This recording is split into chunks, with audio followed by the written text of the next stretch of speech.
आप सभी भक्तों को बहुत बहुत धन्यवाद ऐसे कार्यक्रम में भाग लेने के लिए। तो आप अध्ययन करते आ रहे हैं दूसरे स्कंद के इस 7वें अध्याय में, जिसमें विविध अवतार, भगवान के विविध अवतार और उनके लीलाओं के विषय में आपने इस अध्याय में श्रवण किया।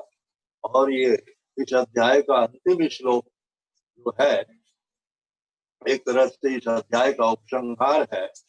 इसमें श्रील प्रभुपाद इतना सुंदर तात्पर्य दिए हैं कि और इसमें कुछ जोड़ने घटाने की कोई आवश्यकता ही नहीं। इस श्लोक के अनुवाद में कहते हैं, विभिन्न शक्तियों से संबंधित भगवान के कार्यकलापों का वर्णन, उनकी प्रशंसा तथा उनका श्रवण परमेश्वर की शिक्षाओं के अनुसार होना चाहिए। यदि नियमित रूप से श्रद्धा तथा सम्मान पूर्वक ऐसा किया जाता है तो मनुष्य निश्चित रूप से भगवान की माया से उबर जाता है। हम हमेशा से चर्चा करते आ रहे हैं कि मनुष्य जीवन का मुख्य उद्देश्य क्या है? भगवत प्राप्ति। अपने आप को इस भौतिक जगत के आवागमन के चक्र से मुक्त कराना, यही मानव देह प्राप्त करने का मुख्य लक्ष्य है। ये श्रीमद् भागवत क्रम से अध्ययन करने के इसलिए सलाह दी जाती है क्योंकि ये भगवान की जो विभिन्न अवतार हैं, इनके कुछ प्रयोजन है। और हम जानते हैं कि बद्ध जीव अच्छी तरह से इसको समझ ले कि भगवान क्या है, किसे भगवान कहते हैं। जैसा कि पहले आप अध्ययन कर चुके हैं, एते चांस कला पुंस कृष्णस्तु भगवान स्वयं इंद्रार व्याकुलम लोक मृडयन्ते जुगे जुगे। ये जो भगवान के अंश हैं या अंशों के अंश हैं, इस भौतिक जगत में जो अवतरित होते हैं, बद्ध जीवों के उद्धार के लिए वो भिन्न भिन्न प्रकार की लीलाएं करते हैं। और उन लीलाओं को श्रवण करके श्रद्धा से सम्मान पूर्वक बद्ध जीव जो है आवागमन के चक्र से अपने आप को मुक्त करा सकता है। यहाँ पर बताया जा रहा है कि कई लोग, जैसा कि श्रील प्रभुपाद ने बताया, कि कई लोग ये कहते हैं कि क्यों नहीं आप दशम स्कंद की लीलाओं का वर्णन करते हैं। किंतु आप जानते हैं कि श्रीमद् भागवत के दशम स्कंद में भगवान की उन दिव्य लीलाओं का वर्णन है जो मुक्त जीवों के लिए है, परमहंसों के लिए है। और जब तक हम उस स्तर पर उन्नति नहीं कर लेते हैं, तब तक हमें उस अध्याय में, उस स्कंद में प्रवेश करने का अधिकार नहीं है। वो परमहंसों के लिए है। किंतु आप देख रहे हैं आज तथाकथित जो श्रीमद् भागवत के कथाकार हैं, वो सीधे भगवान के लीलाओं का, दिव्य लीलाओं का, जैसे रास लीलाओं का वर्णन करने लगते हैं। दशम स्कंद में चले जाते हैं और रास पंचाध्यायी का वर्णन करने लगते हैं, यद्यपि कि उन्हें प्रवेश करने का उसमें कोई अधिकार नहीं। क्यों? क्योंकि इस भौतिक जगत में जीव जो है, मनुष्य मात्र इतनी गहराई में इंद्रिय तृप्ति में लिप्त है कि उनको भगवान के जो प्रथम 9 स्कंद की लीलाएं हैं, उनको कम रुचती है। वो चाहते हैं उसमें आनंद लेने के लिए। क्यों? कि उनके अंदर शुद्धता नहीं है, उस स्तर पर वो पहुंचे नहीं। इसीलिए यहाँ पर परामर्श दिया जाता है कि भगवान की जो दिव्य लीलाएं हैं वो परमहंसों के लिए है। और बद्ध जीवों के लिए क्या है कि भगवान के इन अंश या अंशा के अंश जो अवतरित होते हैं इस धराधाम पर, उनकी लीलाओं को ध्यान से सुनना चाहिए, सम्मान पूर्वक सुनना चाहिए। प्रभुपाद महाराज वैज्ञानिक तरीके से इसको प्रस्तुत कर रहे श्रीमद् भागवत को, जैसा कि ब्रह्मा जी ने सलाह दिया है नारद जी को। आप पिछले श्लोक में अध्ययन कर चुके हैं। नारद जी को ब्रह्मा जी ने सलाह दिया है कि वैज्ञानिक तरीके से श्रीमद् भागवत को प्रस्तुत करो मानव समाज में, ताकि लोग इसे अच्छी तरह से समझ सकें। कि उनका दायित्व क्या है, उनके जीवन का लक्ष्य क्या है। सीधे सीधे भगवान की दिव्य लीलाओं में प्रवेश नहीं करना चाहिए। यहाँ पर भगवान की बहिरंगा शक्ति और भगवान की अंतरंगा शक्ति दोनों के विषय में चर्चा हुई है। दोनों में कोई अंतर नहीं है। ये भगवान की बहिरंगा शक्ति या भगवान की अंतरंगा शक्ति है, दोनों भगवान की ही शक्तियां। और इस भौतिक जगत से कोई लेना देना उनको नहीं है, कोई स्पर्श नहीं है उनका, भगवान का नहीं है और भगवान की शक्तियों का भी। भले वो भौतिक जगत की रचना करती भगवान के निर्देशन में, किंतु इस भौतिक जगत में उनकी कोई आसक्ति, जैसा कि भगवान गीता में कहते हैं 3 अध्याय में कि मनुष्य मात्र के लिए भगवान कहते हैं कि मय्या अध्यक्षेण प्रकृति सूयते सुतराचरम हेतुनानेन कुरुते जगत भी परिवर्तते। मेरी अध्यक्षता में भौतिक प्रकृति जो है ये जगत की रचना करती है, स्वतंत्र नहीं है। ये भौतिक जगत की रचना भौतिक प्रकृति भगवान के निर्देशन में करती है, स्वतंत्र रूप से नहीं करती है। और मनुष्य मात्र भौतिक जगत के जो प्राणी है वो 6 इंद्रियों से आसक्त होकर के इस भौतिक जगत को, इसके ऊपर विजय प्राप्त करने का प्रयास करते, संघर्ष करते हैं। इस भौतिक जगत को कितना ज्यादा से ज्यादा भोग लें, ये उनका उद्देश्य। बहुत कम लोग हैं भाग्यवान, बहुत कम, बिरले। जैसा कि महाप्रभु कहते हैं, ब्रह्मांड भ्रमिते कौन भाग्यवान जीव, गुरु कृष्ण प्रसाद पाई मुक्ति लता। बहुत कम लोग हैं। भगवत गीता में भी भगवान कहते, बहुनाम जन्म नामंते ज्ञानवान मां प्रपद्यते वासुदेव सर्वमित समहात्मा सुदुर्लभ। अनेक जन्मों के बाद कोई भाग्यवान जीव जो यह, जिसको यह ज्ञान हो जाता है कि भगवान वासुदेव ही सब कुछ है, सब कुछ उनसे उद्भूत हुआ है, सब कुछ उनमें स्थित है। यह ज्ञान जब किसी भाग्यवान को हो जाता है तो उसकी गिनती महात्माओं में होती है।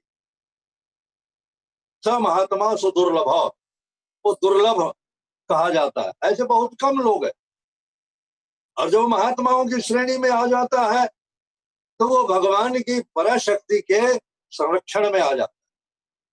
जैसा कि भगवान कहते हैं, महात्मानस्तु मां पार्थ दैवीं प्रकृतिमाश्रितो भजन्ति अनन्य मनुष्यो ज्ञात्वा भूतादि भक्तिजम्। वो अनन्य भाव से मेरा भजन करते हैं, सभी प्राणियों का शुभ चिंतक समझ करके, सारे जगत का मूल स्रोत समझ करके वो भाव से मेरा भजन करते हैं। और मेरी अपरा प्रकृति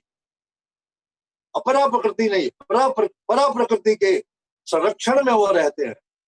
और मेरे विषय में श्रवण कीर्तन स्मरण बंधन, ये 9 प्रकार की भक्ति के आश्रय में वो रहते हैं। जैसा कि यहाँ कहा गया है कि भगवान के इन दिव्य लीलाओं को सुनना जो है सर्वोपरि है। भागवतम में भगवान की दिव्य लीलाएं ही है, भगवान के भक्तों की लीलाएं हैं। और ये परामर्श दिया गया है, देवर्षि नारद जी ने व्यास जी को ये परामर्श दिया। वो सारे शास्त्रों की रचना करने के बाद जब असंतुष्ट थे तो उन्होंने देवर्षि नारद जी से पूछा, तो नारद जी ने उनको यही सुझाव दिया कि आप अभी तक जितने शास्त्रों की रचना किए हैं उनमें भगवान के विषय में आपने समुचित रूप से वर्णन नहीं किया है जैसा आपको करना चाहिए, इसलिए आप संतुष्ट नहीं हुए। तो अंतिम कृति श्रीमद् भागवत जो है श्री व्यास देव की है, और जिसमें उन्होंने संपूर्ण रूप से भगवान के विषय में ही चर्चा की। किंतु इसका श्रवण, इसका अध्ययन सम्मान के साथ, आदर के साथ और श्रद्धा के साथ करना आवश्यक है, ताकि आप वैज्ञानिक रूप से ब्रह्मा जी नारद जी को उपदेश देते हैं कि तत्व के साथ आप वर्णन कीजिए। तो तत्व ज्ञान को श्रील प्रभुपाद लोगों को समझाना चाहते हैं, इसलिए वो पहले 9 स्कंद को पढ़ने की सलाह देते हैं कि आप धीरे धीरे क्रम से ऊपर उठिए। प्रथम स्कंद में आपने जैसा कि पहले इस श्लोक में जन्माद्यस्य यतोन्वयात् ततश्चार्थे सुविज्ञा सुराट तेने ब्रह्म हृदय आदि कवये मुह्यन्ति यत सूर्या तेजो वारिमृदाम यथा विनिमयो यत् सर्गो मृषा धाम्ना स्वेन निरस्तकुहकम् सत्यम परम धीमहि। श्री व्यास जी ध्यान पूर्वक कहते हैं, ये जो जन्माद्यस्य से शुरू होने वाला ये श्रीमद् भागवत वेदांत सूत्र की परिभाषा जो है वो कुछ लोग गलत ढंग से ले लेते हैं, इसलिए वेदांत सूत्र को ही श्रील प्रभुपाद ने श्रीमद् भागवत के रूप में इसकी व्याख्या की, ताकि लोग इसे अन्यथा न लें। मायावादी संप्रदाय के आदि शंकराचार्य जो है उन्होंने भी इसको वेदांत सूत्र को कुछ अलग परिभाषित किया और हाथ नहीं लगाया उन्होंने श्रीमद् भागवत में, क्योंकि वो मायावाद के निर्विशेषवादी थे, इसलिए उन्होंने हाथ नहीं लगाया। कहीं ऐसा ना हो मेरे अंदर को के जो विचार हैं वो बदल जाए, क्योंकि वो भगवान को निर्विशेष मानते हैं। निर्विशेष ब्रह्मेति परमात्मेति भगवानेति शब्द थे, ब्रह्मेति ब्रह्म ज्योति तक उनका ज्ञान है। ये जो मायावादी है इनकी पहुंच जो है वो सिर्फ ब्रह्म ज्योति तक है, लेकिन ये जानते हैं कि ब्रह्म ज्योति क्या है, भगवान के दिव्य विग्रह का प्रकाश ही है ब्रह्म ज्योति, अन्यथा कुछ नहीं है। और जो ब्रह्मवादी है, ब्रह्म तक पहुंचते हैं, ब्रह्म में लीन होने की इनकी धारणा होती है, उनकी जो विचारधारा है वो अलग है। किंतु ये श्रीमद् भागवत जो है ये भगवान के स्वरूप का वर्णन इसमें वर्णन हुआ है, भक्तों के लिए, शुद्ध भक्तों के लिए है। जब तक शुद्धता नहीं होगी हमारे अंदर, तब तक भगवान के दिव्य रहस्य को समझ नहीं पाएंगे। इसलिए सुझाव दिया जाता है श्रीमद् भागवतम पढ़ने से पहले श्रीमद् भगवत गीता को अच्छी तरह से अध्ययन कर लें, ताकि हम ये समझ लें कि भगवान की शक्तियां क्या है, भगवान क्या है।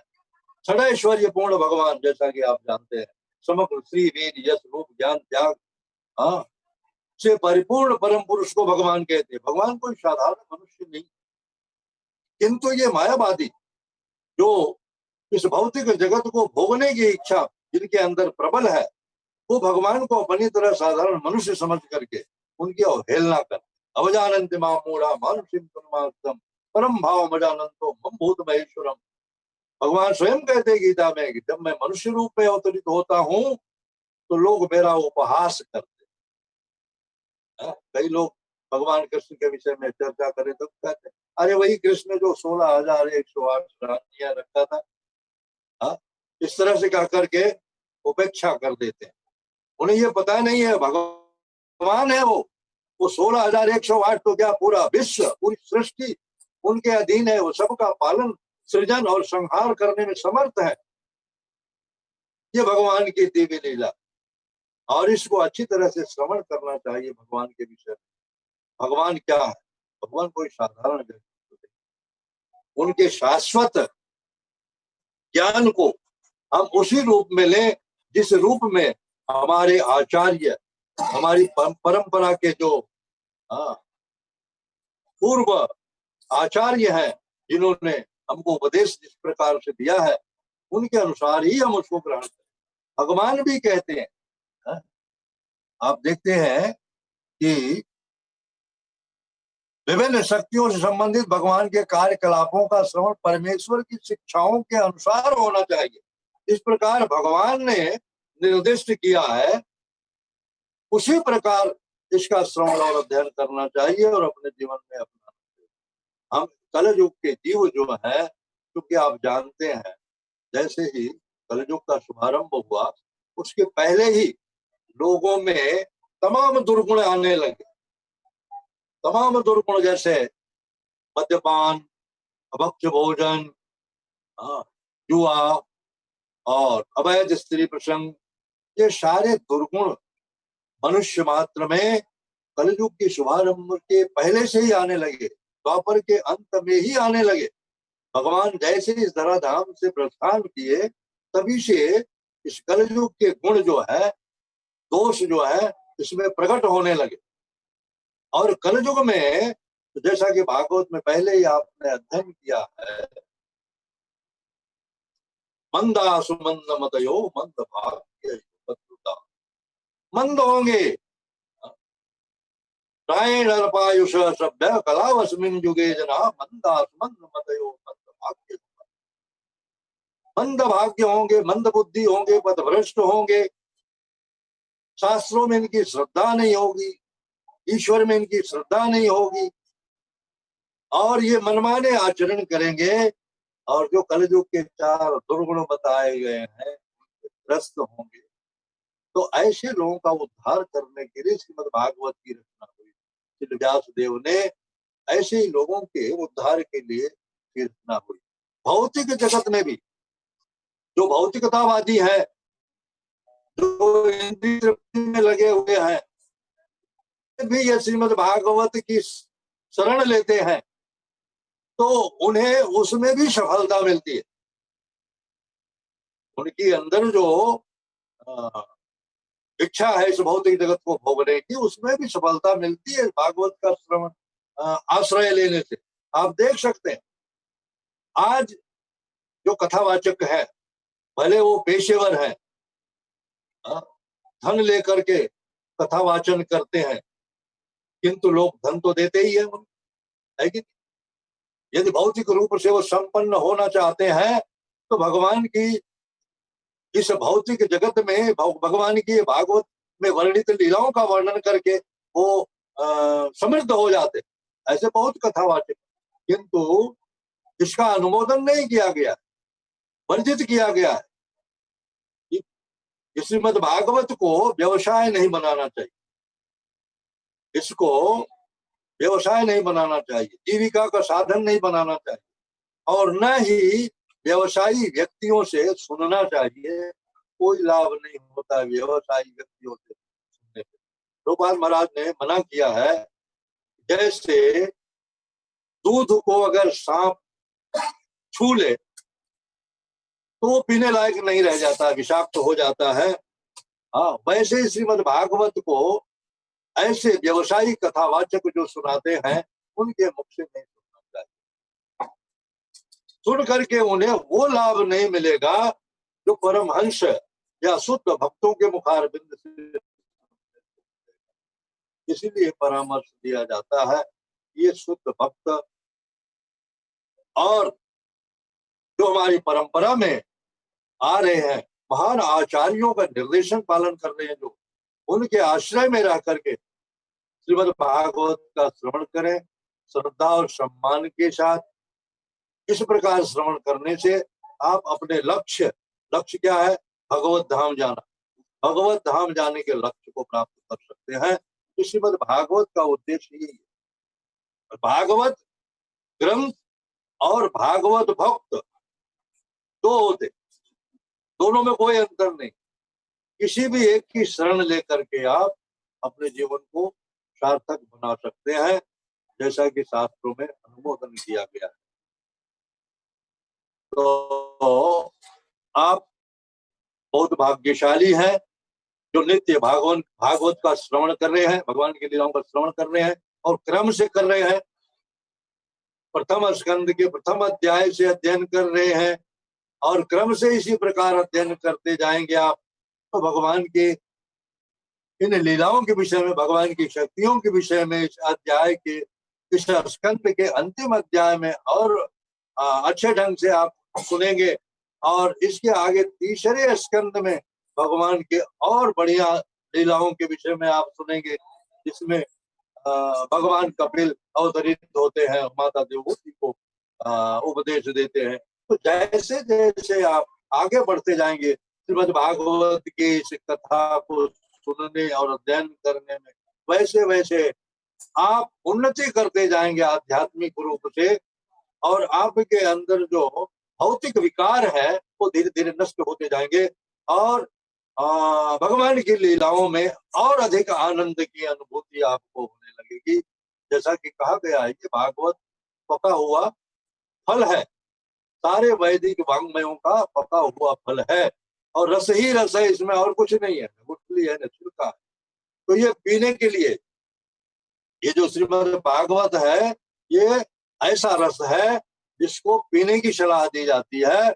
और पिएंगे कैसे? मुंह से नहीं, कान से पिए, श्रवण इंद्रिय से श्रवण करके इसका पान करेंगे।